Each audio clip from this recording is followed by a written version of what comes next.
la blouse, le podcast qui déshabille les scientifiques. Je m'appelle Élodie Chabrol et j'ai hâte de vous faire rencontrer des scientifiques et partir avec vous à la découverte de ces humains. On va bien sûr parler un peu de science, mais on va surtout beaucoup parler d'eux.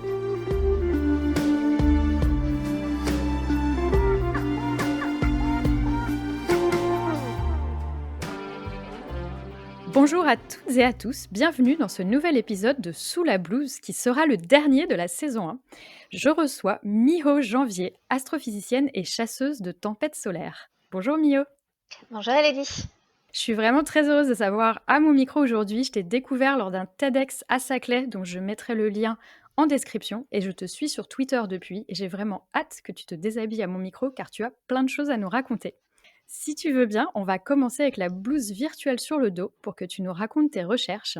Alors, je suis, on va dire, spécialiste de la physique solaire et de la physique du milieu interplanétaire. Alors, pourquoi les deux? Eh bien, parce que je m'intéresse principalement à un phénomène que l'on appelle des éruptions solaires, qui sont en fait des sortes de grandes explosions qui ont lieu dans l'atmosphère du Soleil, parce que le Soleil a une atmosphère comme la Terre.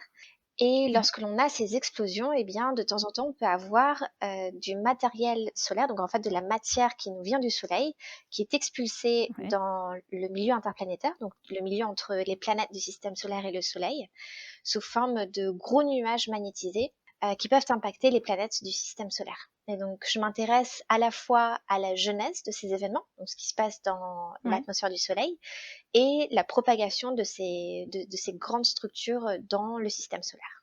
D'où le nom chasseuse de tempêtes solaires. C'est exactement ça. Et ça fait les aurores boréales, hein, on est d'accord? C'est à cause de ça qu'on a des aurores boréales, ou grâce à ça plutôt?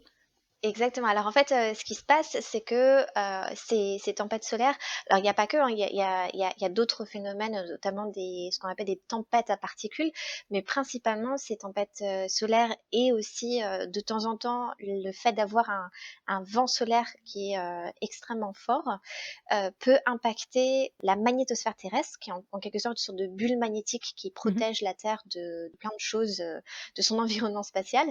Cette bulle magnétique, elle est comme frappée, comme une cloche en quelque sorte. Et par conséquence, en fait, on va avoir des accélérations de particules qui vont venir impacter, rentrer en collision avec des particules de l'atmosphère terrestre et générer les aurores boréales et australes. D'accord. Et toi, qu'est-ce que tu étudies là-dessus? Donc moi, ce que j'étudie, c'est plusieurs aspects. Il y a l'aspect plutôt donc du côté de la physique solaire, c'est essayer de comprendre d'où viennent les éruptions solaires, quels sont les mécanismes physiques. Donc ça va plutôt être des observations de régions qu'on appelle des régions actives du Soleil, où en fait ce que l'on pense, c'est que ces régions actives sont des endroits où on va avoir énormément de champs magnétiques qui est emmagasiné. Et ce champ magnétique va être libéré sous forme de particules, sous forme de ces nuages magnétiques. Et donc, tout l'enjeu, c'est vraiment de comprendre comment se forment ces régions actives, comment est-ce qu'elles évoluent et comment est-ce qu'elles vont être à l'origine soit de ces tempêtes solaires, soit de ces événements à particules. Donc ça, c'est plutôt du côté de la physique solaire. Et donc je fais ça. Alors auparavant, j'ai principalement travaillé sur des modèles numériques, hein, donc des simulations, et puis aussi sur des observations. Et là, ce qui est intéressant, c'est qu'on a une nouvelle mission qui est partie il y a maintenant un peu plus d'1 an, et qui nous donne en fait des images du Soleil très proches du Soleil. La mission s'appelle Solar Orbiter. Et du côté du milieu interplanétaire, là, ça va plutôt être regarder comment se propagent ces nuages magnétiques. Donc, comment est-ce qu'ils s'organisent, comment ils se structurent, comment est-ce qu'ils interagissent les uns avec les autres, parce que de temps en temps, ces nuages vont être envoyés les uns après les autres. C'est comme si en fait on avait des tornades qui rentraient en collision. Et aussi comment est-ce que ces tempêtes-là, elles vont interagir avec le vent continu qui s'échappe du Soleil. Ça, c'est plutôt utiliser d'autres formes de données, ce qu'on appelle les données plutôt in situ. Donc, ça veut dire qu'on regarde vraiment le milieu à l'aide de sondes interplanétaires. Et là, tout récemment, on va dire l'un de mes derniers projets, c'est de regarder l'influence sur les planètes du système solaire, et en particulier la Terre. Et en fait, ce que l'on voit, c'est que l'arrivée de ces tempêtes solaires va provoquer une diminution des rayons cosmiques. En fait, on reçoit tout le temps des rayons cosmiques au niveau de la surface terrestre. Et quand on a ces énormes nuages, en fait, ils viennent écranter les rayons cosmiques. et ça nous permet d'avoir une sorte d'autre effet qui nous permet de sonder la propagation et les caractéristiques de ces nuages magnétiques. C'est passionnant comme sujet, tu nous as super bien expliqué ça. J'ai ma question traditionnelle, mais j'ai une idée de la réponse. Est-ce que tu portes une blouse au labo? Alors non, je ne porte pas de blouse, je mets ce que je veux. Et en fait, quand je m'assois devant un ordinateur, en fait, je n'ai pas besoin de blouse. Exactement, mais c'est vrai que souvent dans la tête des gens, les chercheurs, et les chercheuses ont tous une blouse, mais souvent, voilà, on a l'habitude de voir dans les labos, quand ça se tâche ou quand on est dans des labos de chimie, par exemple, où c'est risqué pour nous et cetera. Mais effectivement, quand tu es sur un ordinateur, pas besoin de blouse. Donc je te propose qu'on enlève cette blouse qui n'est que virtuelle, puisque tu n'en as pas au labo, mais que tu nous parles voilà, exactement, donc là, vous ne nous voyez pas, mais on fait le geste. Tu nous parles un petit peu de toi, donc c'est hyper passionnant comme sujet. Est-ce que c'est quelque chose que tu as toujours voulu faire? Comment c'est venu? Et surtout, raconte-nous ton parcours, parce que j'ai vu que tu étais allée un peu partout. Tu as voyagé pendant ton parcours. Donc déjà, comment c'est venu? En fait, c'est venu, de je peux même retracer, en fait, les différentes choses parce que je pense que c'est important de voir que quand on est petit et petite, en fait, il y a plein de choses qui peuvent, éveiller notre curiosité. Et moi, Ouais. dans mon cas, je pense, hein, que je peux retracer ça à, j'avais une mallette de docteur. Donc Mmh. j'aimais bien jouer, à être enfin, la doctoresse de la famille, en quelque sorte. Et donc j'étais assez, on va dire dans les sciences. Enfin, moi, la médecine m'intéressait beaucoup, mais ça, c'était vraiment quand Ouais, j'étais petite, hein, j'avais peut-être 6 ou 7 ans. Et ouais. ensuite, donc je me suis faite opérer de l'appendicite et j'ai voulu devenir chirurgien. Donc toujours dans la médecine, vraiment, D'accord. j'adorais ça. Ouais. Et je crois que vers 7 ans, j'ai eu une carte de détective de Picsou Magazine, un truc comme ça. Enfin, vraiment. Et Ouais. je me suis dit, bah là, en fait, j'aimerais bien être détective. Mais bah, comme j'aimais bien la médecine, je me disais, bah en fait, je vais faire de la recherche, quoi. Pour moi, c'est vraiment. J'avais pas les mots à l'époque, mais je me disais, voilà, je vais faire de la recherche et en même temps, bah, j'aime bien la médecine, donc je vais plutôt faire de la recherche en biologie. Ouais. Et donc ça, je peux retracer encore une fois, hein, donc ça, c'était vers 7 ans et vers, 9 ans à peu près, j'ai vu le film, E.T., de Spielberg et j'ai Ouais. été Ah aussi oui. vraiment très fan de X-Files. Ouais. Et j'adorais, alors en plus le personnage de d'Anna Scully, qui fait des fois des autopsies sur des, enfin, oui, Ouais. elle a un côté biologiste et puis il y a aussi tout ce côté, alien, enfin le côté, extraterrestre et je me suis dit: «Ah bah, en fait Et chouette, je vais détective? faire de la biologie», donc c'est et détective exactement, mais appliquée Ouais. à la vie extraterrestre et donc moi j'étais vraiment, j'étais partie dessus quoi et en fait je voulais faire de l'exobiologie Waouh! et à l'époque, donc c'était vers, encore une fois vers 9-10 ans, j'étais là en fait, c'est un métier qui n'existe pratiquement pas, enfin il y avait pas vraiment de mots, pour ça et j'étais là: «C'est Ouais. chouette, c'est original, personne ne connaît, je vais faire ça». Et c'est un peu parti de là que je me suis intéressée à la vie sur, d'autres planètes, on va dire aux astres et cetera et en fait, j'étais très nulle en biologie. La réalité, c'est que Ouais. entrée au collège, j'étais nulle, mais vraiment.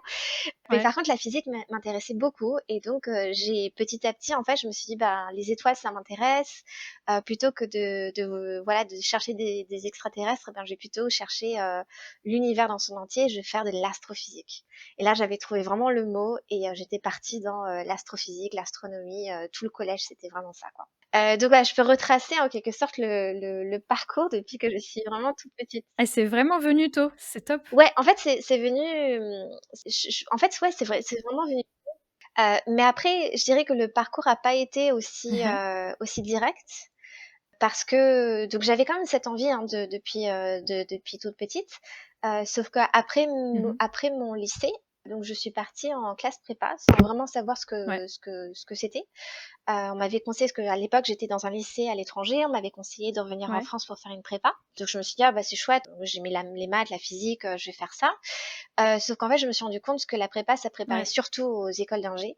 Donc l'ingénierie, c'était pas du tout ce qui me plaisait et je me suis retrouvée un peu à me poser de grosses questions, à me dire: «Mais qu'est-ce que je fais là?» Et finalement, j'ai trouvé une école super qui, préparait à 2 masters enfin 2 masters qui pouvaient amener à l'astrophysique. D'accord. Et en fait, on est plusieurs en astrophysique à avoir fait cette école-là, justement parce que c'est une école d'ingé, mais qui était assez ouverte pour proposer des masters en astro.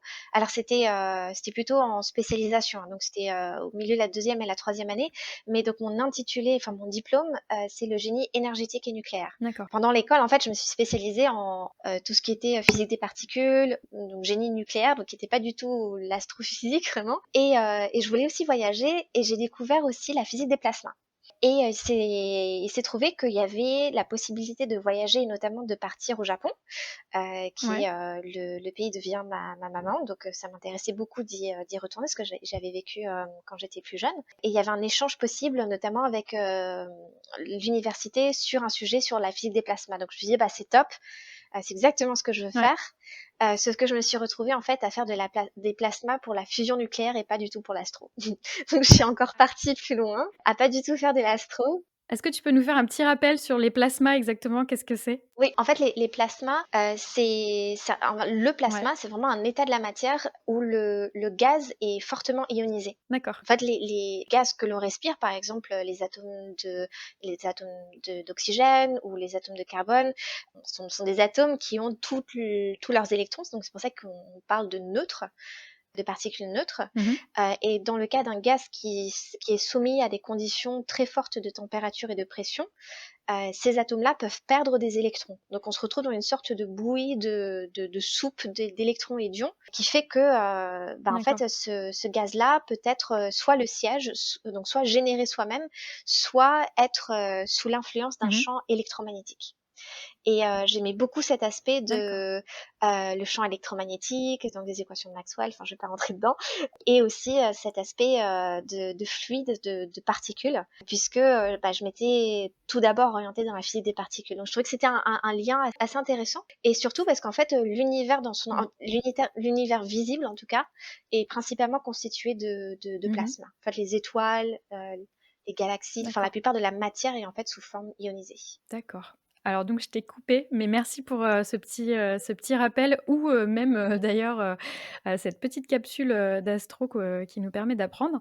Donc tu es partie en doctorat au Japon?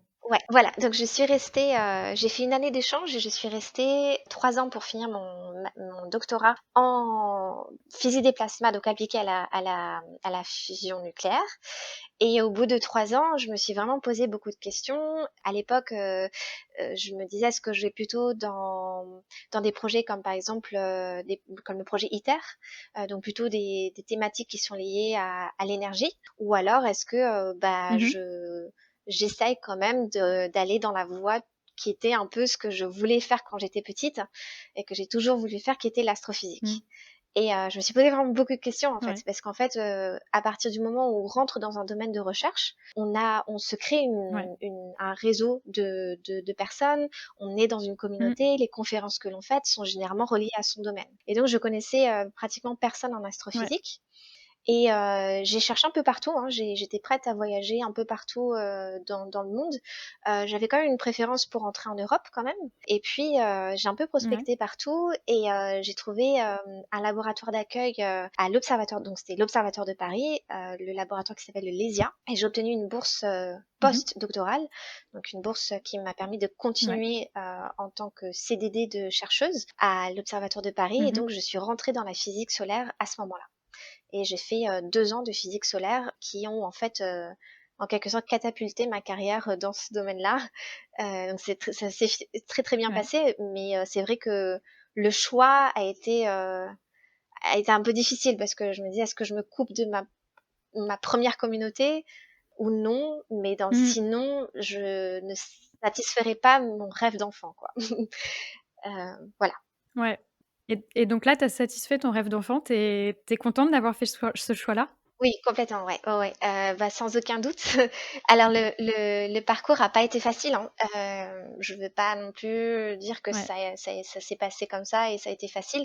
C'était quand même très difficile, et surtout parce que, en fait, la précarité de la recherche fait que c'est quand même difficile d'obtenir un poste. Mmh. Mais on va dire que au tout début, j'étais partie, je savais, on m'avait déjà prévenu, hein, même pendant mon master, on m'avait dit à quel point la recherche c'est difficile. Mmh. Mais j'avais envie quand même de me dire que dans ma vie, je voulais quand même avoir fait de l'astrophysique.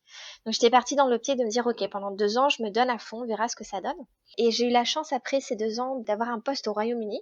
Ouais, Et pendant ce poste, de préparer les concours pour obtenir un poste en France, ouais, que j'ai eu, pareil, au bout de 2 ans. Donc en fait, ça s'est bien goupillé. Il y a eu ouais. beaucoup de travail derrière, évidemment. Et bah voilà, maintenant, je me rends compte que j'ai la chance de faire un métier que j'aime, d'avoir la possibilité de choisir les sujets que j'aime. Mmh.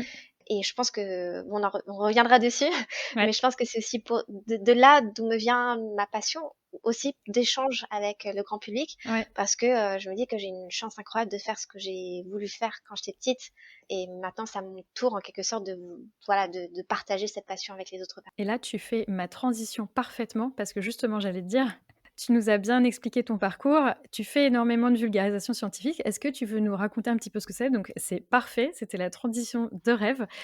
Donc effectivement, souvent, les chercheurs qui font de la vulgarisation, ça va souvent être par passion, ça va être, on a vraiment très envie de parler de son métier. Donc toi, qu'est-ce que tu fais? J'ai donc dit qu'on t'avait vu dans un TEDx, que, je vais mettre en description. Et il me semble que tu es passé au Petit Cueilleur d'étoiles, que Sylvain, je crois, a décrit à l'épisode 1. Donc, c'est aller voir des enfants dans les hôpitaux. Et là, tu n'avais pas une blouse, tu avais une combi d'astro, Oui, hein? ouais, exactement, ouais, je me suis acheté, je me suis acheté une combi d'astronaute, alors pas le scaphandre, hein, mais Oui, la combi de préparation. la combi Quand bleue. je suis allée voir le lancement de Solar Orbiter au centre spatial Kennedy. Ouais, exactement. Et donc, qu'est-ce que tu fais en vulgarisation? Quand est-ce que tu as commencé la vulgarisation? Est-ce que c'était venu tout le long de ton parcours scientifique ou est-ce que c'est à un moment dans ta carrière un peu plus tard, justement quand tu as eu ce poste et que tu t'es dit j'ai envie de partager ma passion? Alors en fait, c'est venu lors de mon post-doctorat. Alors Ouais. j'avais pas vraiment d'opportunité pendant ma thèse, Mhm. même si je me rendais compte que j'aimais bien expliquer les choses. Ouais. J'aimais bien parler de ce que je faisais à mes amis. Mais j'avais pas vraiment d'opportunité d'échange en dehors de mon cercle, on va dire, familial et amical.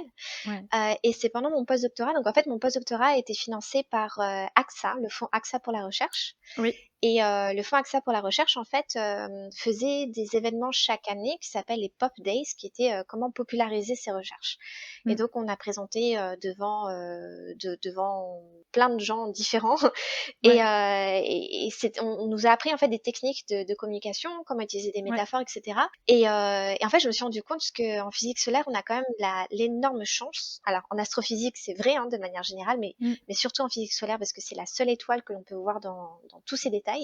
Ouais. On a la chance d'avoir du visuel vraiment incroyable. Ouais. Et je me suis dit, c'est vraiment chouette de pouvoir faire ça. Et puis en plus, le sujet sur lequel je travaille a des conséquences sociétales.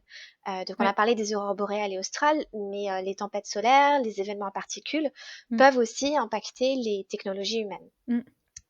D'où aussi l'intérêt du financement du Fonds AXA pour la recherche. Et donc, on m'a proposé un peu plus tard de faire un vlog Ouais. sur ce sujet. Et en fait, les gens ont vu que j'aimais ça et petit à petit, on m'a proposé, par exemple, de participer à FameLab. Donc, Ouais. c'est un concours de communication scientifique que j'ai fait quand j'étais en Écosse. Ouais. Et j'ai vraiment bien aimé et vraiment de fil en aiguille, ben plus je faisais de choses, plus les gens me disaient: «Ah mais tu sais, il y a ça, il y a tel festival, il y a telle ou telle chose» et donc voilà, c'était un peu, un effet boule de neige. C'est souvent le cas et pour ceux qui ne connaissent pas FameLab, la le principe, c'est comme ma thèse en 180 secondes, c'est parler de vos recherches en 3 minutes. C'est juste que c'est pas juste ouvert pour les doctorants, c'est ouvert pour tout le monde. C'est ça, hein? Ouais, exactement, ouais. Et effectivement, puisqu'à l'époque, j'avais déjà fini mon doctorat depuis pas Mmh mal de temps, mh. mais je m'étais vraiment prise au jeu et donc aussi pendant mon passage au Royaume-Uni, alors ça, c'était vraiment par hasard, hein, mais donc déjà quand je suis arrivée, hem, j'avais déjà commencé à discuter avec des gens qui travaillaient dans la partie art, dans le College of Art de Ouais. l'université, donc en quelque sorte la faculté des arts et des sciences humaines. Et on voulait monter des projets qui étaient plus, en fait, comment visualiser, mais de manière pas scientifique forcément, c'est-à-dire pas juste avec des graphes, Ouais, des notions scientifiques pour le grand public. ouais. Et c'était quelque chose qui m'avait bien plu. J'avais commencé à penser qu'est-ce qu'on pourrait faire, et vraiment par hasard, mais vraiment vraiment par hasard, parce que j'allais donner un séminaire à un autre laboratoire, donc j'étais dans un bed and breakfast, Ouais. donc Ah une oui. sorte de maison d'hôte. Ouais. On m'avait logée, et le matin, je prenais mon petit déjeuner et j'ai rencontré un cinéaste Ah ouais. qui m'a dit être vraiment fan de science-fiction, de science, etc., et surtout d'astro. Et on Ouais. a dit, mais il faut qu'on garde contact. Et on a développé un projet. Donc, c'est vraiment une petite vidéo en 3 minutes, mais en 360, donc en réalité virtuelle, Ouais. sur les tempêtes solaires. Waouh, OK. Et je me suis dit, ah, c'est vraiment chouette, parce que ça permet de montrer, en fait, de sensibiliser les gens à une thématique scientifique, Ouais. mais en se permettant d'être un peu plus créatif. Ouais, tout à fait. Et de là, bah, je me suis dit: «Ah, c'est vraiment chouette les arts digitaux». Et donc j'ai développé d'autres projets, notamment un projet en réalité augmentée, qui est devenu une application qui est téléchargeable gratuitement maintenant sur Google Store, enfin Android, et Apple. Et là, en ce moment, j'essaie de développer un projet plutôt sur Solar Orbiter, et pareil en réalité virtuelle. Comment ça s'appelle? Alors l'application s'appelle Solar Expedition. Super, donc vous pouvez aller télécharger ça et c'est quoi le principe?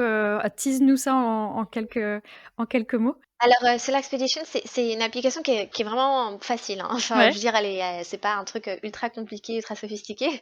Il y a 4 volets. Le premier, c'est, déjà de se visualiser les planètes du système solaire, donc avec juste quelques informations sur, les planètes, le soleil, et cetera. Mais mmh. qui donne une visualisation des planètes qui tournent sur elles-mêmes, comment est-ce que ça tourne autour du soleil. Et par exemple, des fois, j'ai des personnes qui me disent: «Ah, mais je savais pas, par exemple, que le soleil tournait sur lui-même». Mmh. Donc des fois, on a des choses que, bah, nous, dans notre domaine, on se dit, bah, c'est complètement normal, alors qu'en fait, bah, c'est pas forcément su par la plupart des gens. Ouais, Et ça permet au moins de le visualiser dans sa main, enfin, sur son téléphone portable ou sur sa tablette. ouais, Les 3 autres volets, si je fais rapidement, il y en a un sur Solar Orbiter, donc ça ouais, présente les différents instruments de la mission. Il y en a un autre sur les tempêtes solaires et un autre sur les lumières du soleil, où en fait on présente les différents filtres avec lesquels on voit le soleil, et ouais. notamment l'atmosphère du soleil, donc qui est révélée surtout en ultraviolet extrême, en rayon X, que normalement on ne peut pas voir depuis la Terre. Et donc en fait on a mis en scène plusieurs données de missions spatiales pour pouvoir appréhender un peu mieux les différentes structures que l'on voit dans l'atmosphère du soleil. Mais Donc c'est voilà, génial c'est ça, pour donc s'amuser.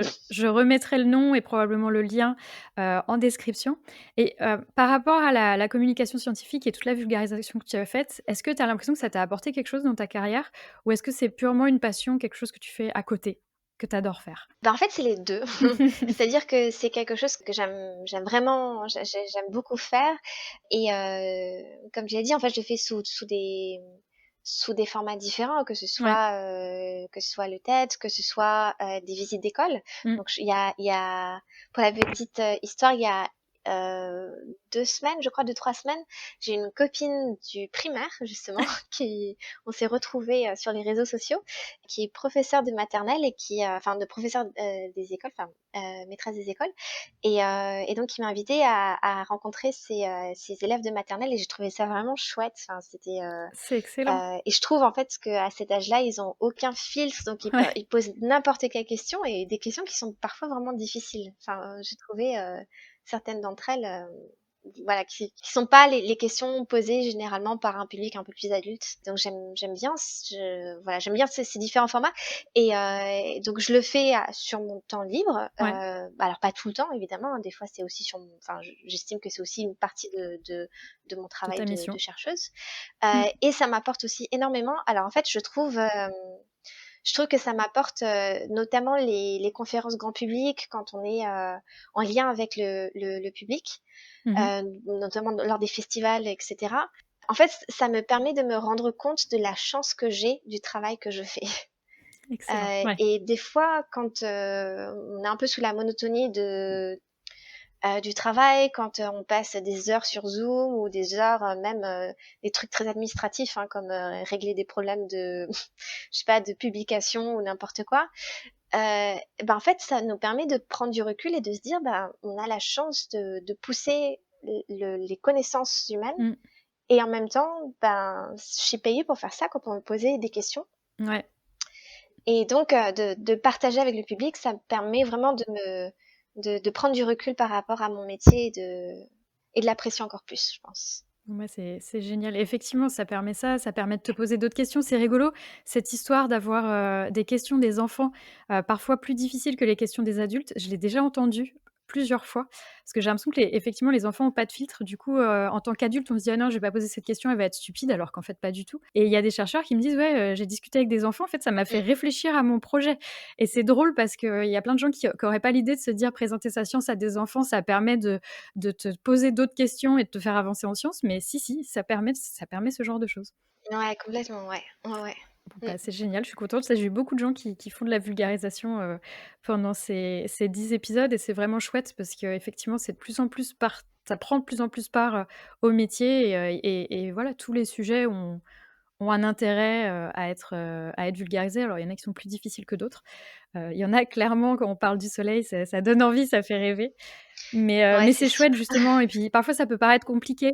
Et je pense aussi, un peu comme toi, parce qu'on en a un tout petit peu parlé ensemble, mais je pense aussi comme toi que moi j'ai aussi envie de montrer un visage différent de l'imaginaire que l'on se fait, généralement d'un scientifique Mmh. malheureusement, et de montrer que, en fait on est une multitude de personnes avec Ouais, des parcours différents, avec des intérêts différents et en fait, sans changer quoi que ce soit de ma vie, ne serait-ce que de pouvoir partager qui je suis. ouais, Pour moi, ça fait aussi partie bah, de montrer la diversité des gens qui font de la recherche et ça, pour moi aussi, c'est quelque chose qui est très important. ouais, c'est effectivement important et merci du coup d'être là aujourd'hui pour le faire avec moi. Alors on va passer à la dernière, petite partie de ce podcast. Donc là, on a parlé donc de science, on a parlé de vulgarisation, mais on n'a pas parlé de ce que tu fais en dehors pour te changer les idées et je sais que tu es plutôt active. Oui, je fais beaucoup de choses. Vas-y, on t'écoute. Alors c'est marrant parce que quand tu me posais la question parce qu'on a parlé un tout petit peu de juste avant qu'on pousse le bouton, enregistrement, on a parlé un petit peu Ouais. du stéréotype, des chercheurs et des chercheuses et c'est marrant parce que là, quand j'étais en train de me remémorer le parcours pourquoi j'en suis arrivée à faire de l'astrophysique, je parlais de mes périodes de collège et en fait, Ouais. je me rappelle qu'au collège, bah, alors je réussissais plutôt bien à l'école, Mmh. mais j'avais une copine qui disait que, bah, en fait, comme j'étais, une intello, en fait, je devais être nulle en sport. Ah ouais.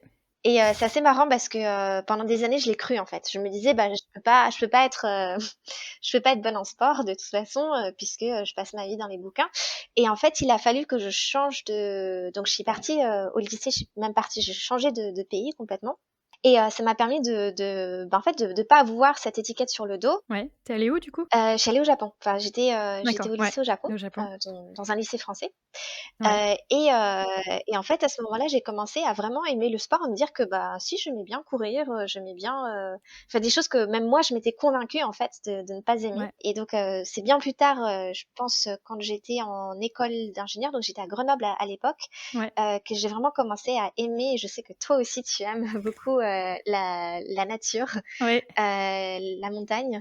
Ouais. Et je pense que je suis tombée vraiment amoureuse des montagnes à cette époque. Ouais. Alors j'avais pas du tout je savais pas faire vraiment de ski, ni de snowboard. Là, j'ai commencé vraiment à faire, pas mal de snowboard, l'alpinisme, enfin l'escalade et cetera et voilà, j'ai continué, enfin, en fait, ça m'a vraiment ouvert de nouveaux horizons. Ouais. Et donc voilà, en termes d'activité, j'aime beaucoup, être dehors, j'aime Ouais. beaucoup être dans la nature et donc j'étais plutôt active de ce côté-là Ouais. et depuis quelques années, j'ai, commencé à faire pas mal de yoga Mmh mh.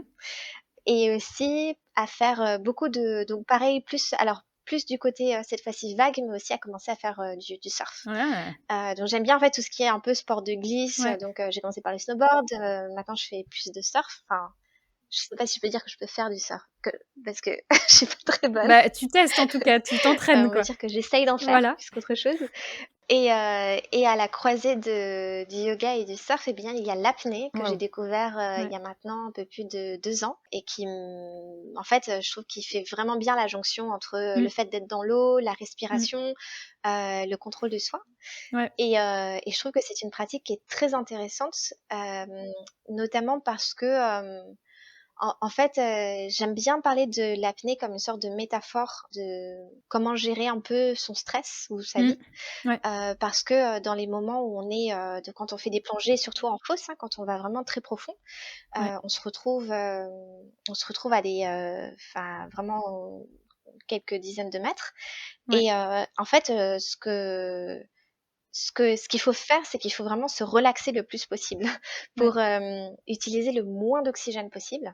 Alors qu'au contraire, en fait, comme on est profond, qu'on est en train de lutter contre, tout le volume d'eau qu'il y a au-dessus de soi et qu'on essaie de remonter à la surface, on a tendance au contraire à se crisper et à vouloir aller plus vite. Ouais. Et en fait, tout ce débat entre, soi-même et soi-même, donc vraiment, Mmh mh. son cerveau et soi-même, de se dire: «Bah, il faut vraiment arriver à se relaxer, même en étant dans des situations difficiles». Je trouve que ce sont des choses qui sont bonnes à apprendre dans la vie de tous les jours. Ça t'aide un peu dans la vie de tous les jours, dans les situations de stress? Oui, complètement, ouais, ouais, Ouais. ouais et je pense qu'en fait, j'ai l'impression que, tout ce que je fais, que ce soit évidemment le yoga, Ouais. que ce soit l'apnée, mais aussi le surf. Alors le fait de voilà, il y a des jours où,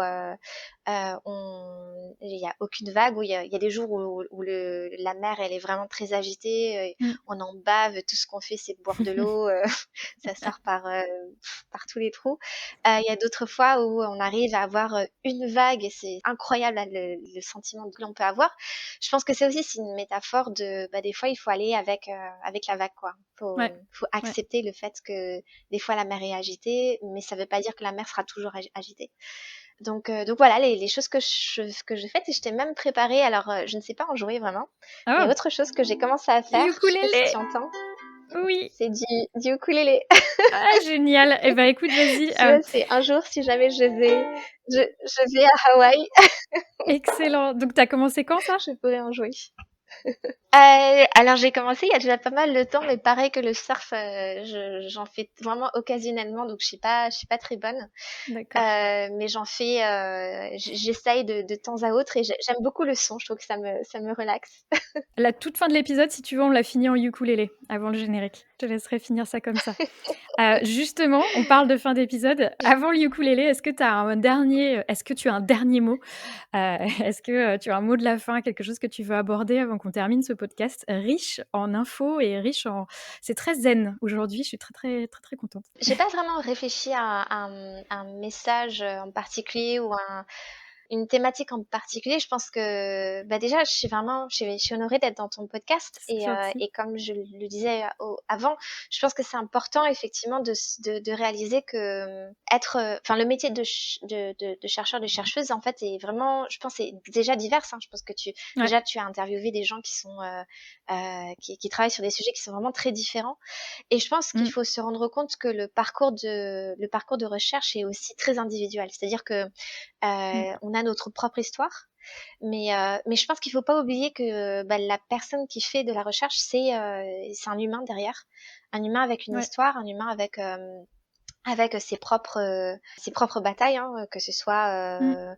on aurait pu parler de plein de sujets, mais que ce soit être une femme en sciences ou, être Ouais. une femme, enfin être une personne de minorité quelconque, hein, Mmh que mh. ce soit de minorité ethnique ou d'orientation sexuelle ou n'importe.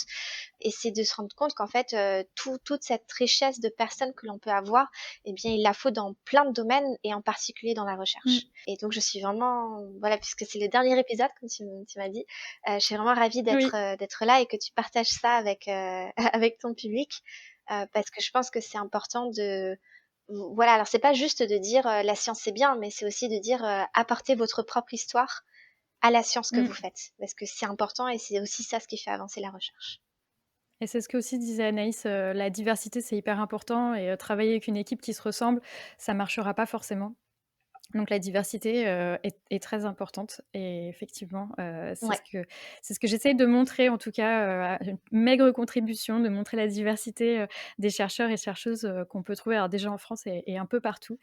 En tout cas, merci beaucoup pour, ce mot de la fin très inspirant et puis pour tout cet épisode qui était vraiment super chouette et qui effectivement clôturait. J'ai commencé avec de l'astro, je finis avec de l'astro. Donc merci beaucoup Miho d'avoir participé. Avant de regarder les étoiles cet été. Voilà, regardez les étoiles cet été, regardez le soleil avec des lunettes, vous penserez à Miho. Je mettrai en lien des images de Solar Orbiter parce qu'il y avait vraiment des images magnifiques et je te propose, je sais pas si tu veux nous jouer un petit air de ukulélé, pour les dernières secondes? Je peux te jouer quelques accords et puis tu Ouais, couperas au fur et à mesure. voilà, très bien.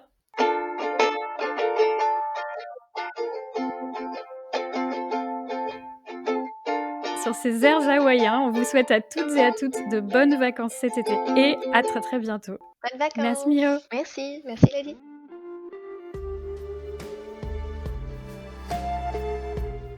Voilà, ça y est, c'est tout pour cet épisode de Sous la blouse. J'espère que vous l'avez apprécié. N'hésitez pas à le noter sur votre plateforme de podcast préférée et à le partager.